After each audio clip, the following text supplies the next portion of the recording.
Well, hello everyone. We had a little glitch there for a minute. Um, Thank you so much for coming online to Overcoming Life Issues. I'm Joan and Blake, and welcome to this segment. I think last week we were so taken aback with the parable of the lost son that I decided to continue on with not exactly that subject, but extend the subject a little bit. So so the subject that we have today is how can parents avoid the pitfalls that many have experienced in their lives? And based on that topic, we are going to go into how can parents become leaders? How can they relate to each other? And how they can relate to their children. So I'm going to go through each of those things so that we all could learn from this particular segment. And if you like these videos, don't feel free to like them, make comments, and also to subscribe to my channel. It really helps. So I want to begin with fathers and mothers. What we learned from last week was that it's okay that if we make mistakes, because we learn from our mistakes and we could establish ourselves, like what we said last week. Hi Donna, how are you? So the thing is, we as parents, when we were younger, some of us are older, some are young. We Some parents do not understand that when you are on a job, you need to work at your job a little harder. You need to understand that you could be elevated in that position, and that it's okay sometimes to feel weak, but you know that God is there for you. Don't If you're having um, trouble on your job, try to step out of that and make yourself available to God. Try to work hard at your job so that your boss can see that you are doing well and that you are eager to learn more things on your job. And that's when you get a promotion. I remember working, and I'm not going to say where I worked, but I remember going into my boss a lot to learn the law, because I was doing cases, and I had to apply the law, and he was very good about that. And I would really sit with him and learn under him so that I can really write up my cases well and apply the law to the case. And then I would really do try my best to elevate myself on my job. And we know that the scripture tells us, let us not become weary in doing good. Sometimes you feel, oh, the job is not treating me right. Forget about that and move yourself.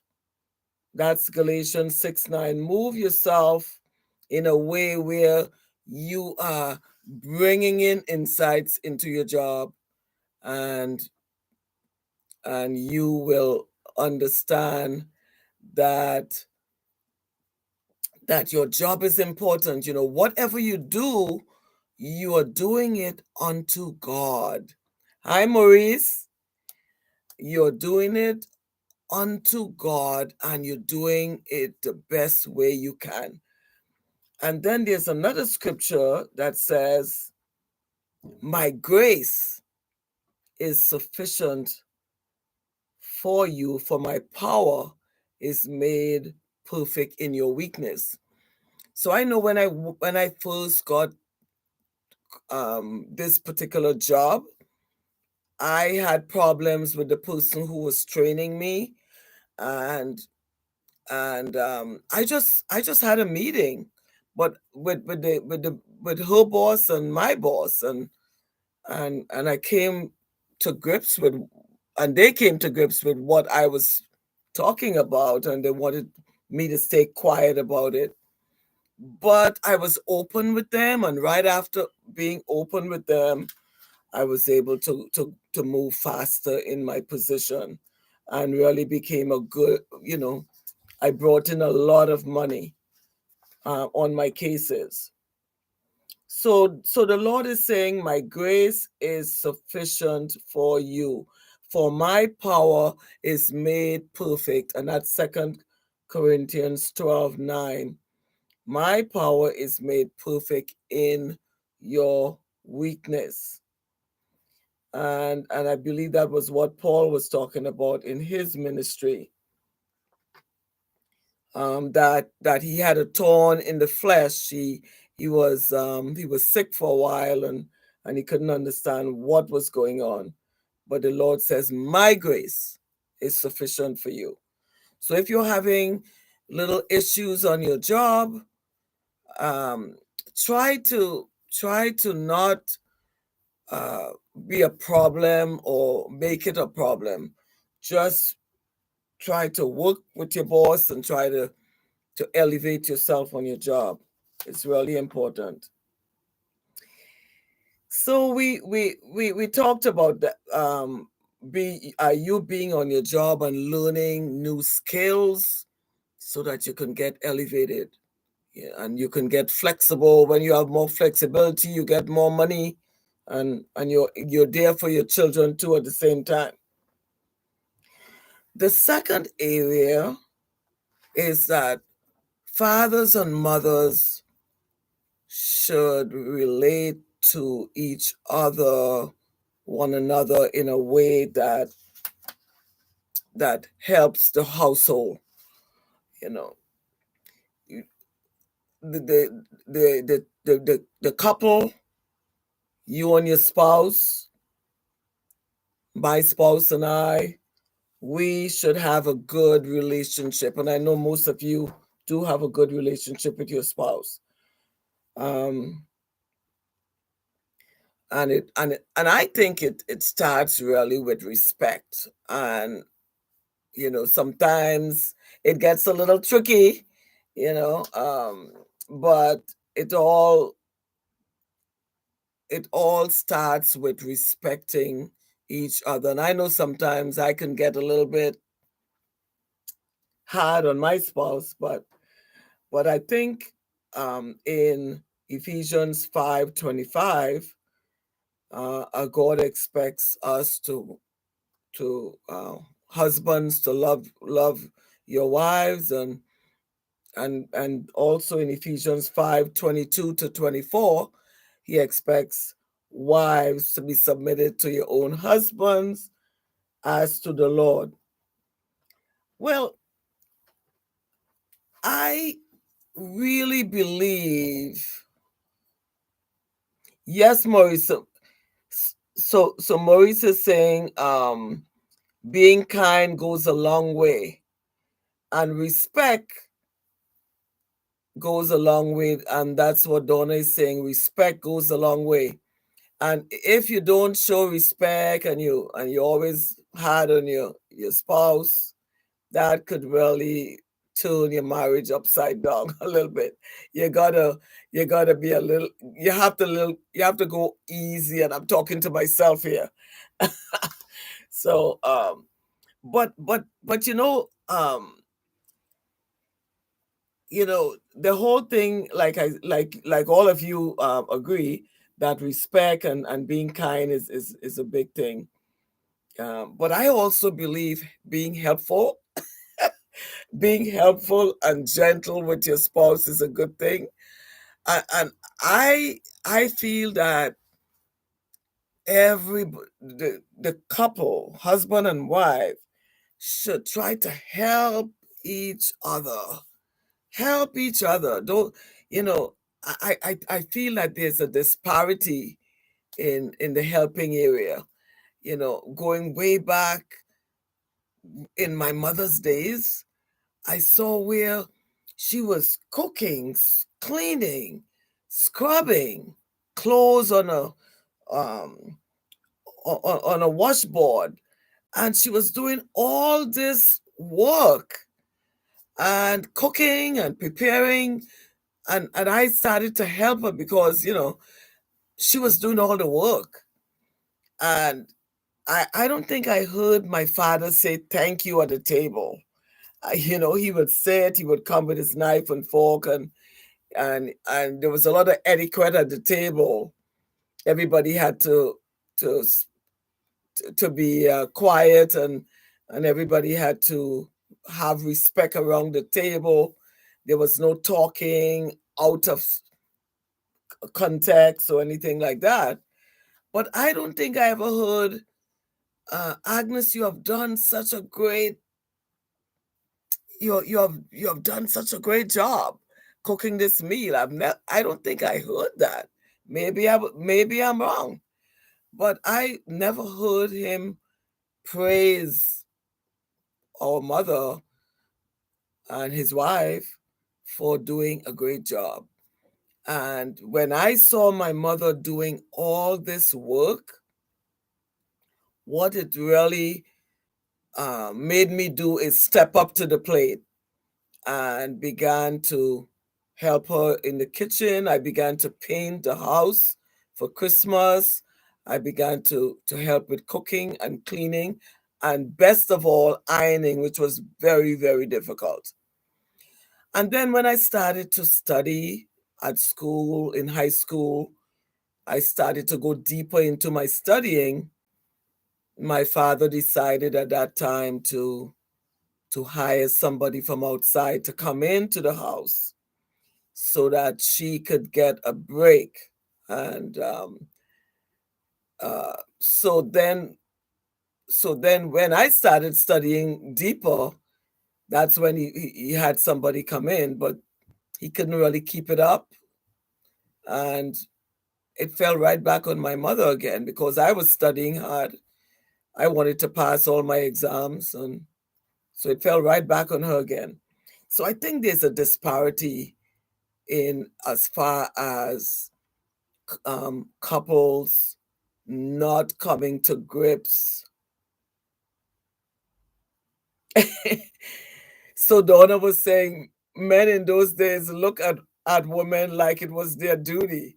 And I think even now, I think even now they still look at us as if that's our duty. We are the main cooks. We may get help, but we are the main cooks. We are the main cleaners. Everything we sort of do uh, pertaining to the house. And I also think, okay, it's a given. We end up cooking or cleaning or what have you. And I think sometimes we might position ourselves to do that type of thing. And I think if when we were courting or dating, all of that was talked about, it wouldn't be such a disparity. It would be, everybody, let's share the work. And I think that's a problem I had in my marriage. You know, sharing the um, sharing the work, uh, and taking some of the burden off of me. So so that's the greatest disparity. But so we're coming back now to relationship with husband and wife. I think at when there's husband and wife, husbands should love their wives like we just said in the scriptures, Ephesians 5:22 to 24. Wives should love their husbands, and in Ephesians 5:25, husbands should love their wives. Well, if the wife is doing all this work, I think probably the husband should take out the wife once a month. I think probably um, bring her flowers once in a while, treat her to a good luncheon, or take her to a play or something like that. I think we deserve it. And then at the same time, where in my marriage, my husband was always um, a great provider, so we never had a problem with that.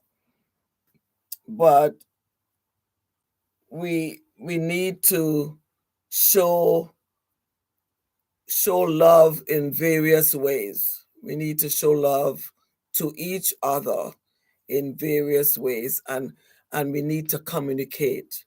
Husbands and wives need more communication. We need to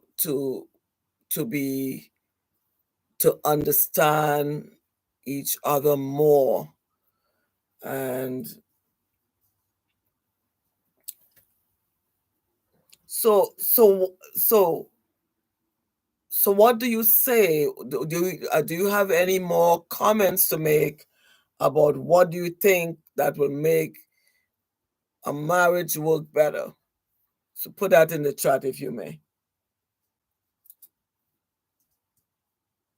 I think sometimes women are too hard on husbands, and we sometimes have to just disregard things when it doesn't, disregard little things. You know, that's what we need to do now, is disregard things that bother us, and keep moving forward, and love the man of the house.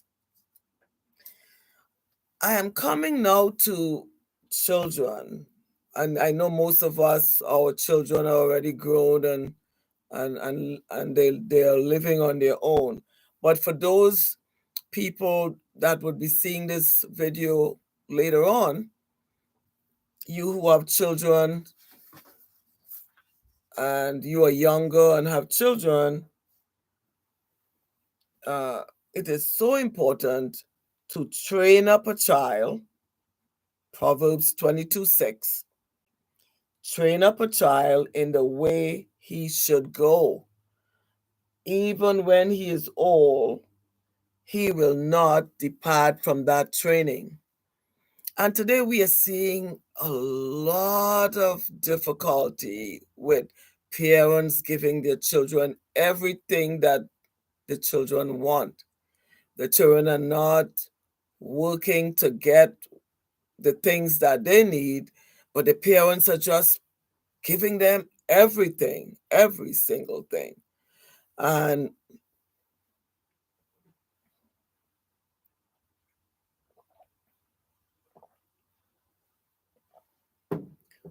they're giving them so many things, even when they're not deserving of those things. And I want to say that that is something that really needs to be addressed. Parents need to reconsider how they come together as parents with the same mind, so that they will not confuse their children. Two parents must come together with the same mind.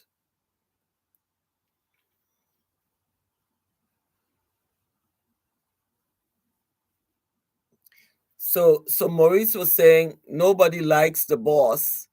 So control equals responsibility. So that's what people should realize in relationships. Thank you for that. Um, Responsibility. Come together. Say something together. Agree together about how you're going to raise these children. Are they going to get everything when they're naughty, or are you going to take away things when they're not behaving properly? And I know that is what is happening here.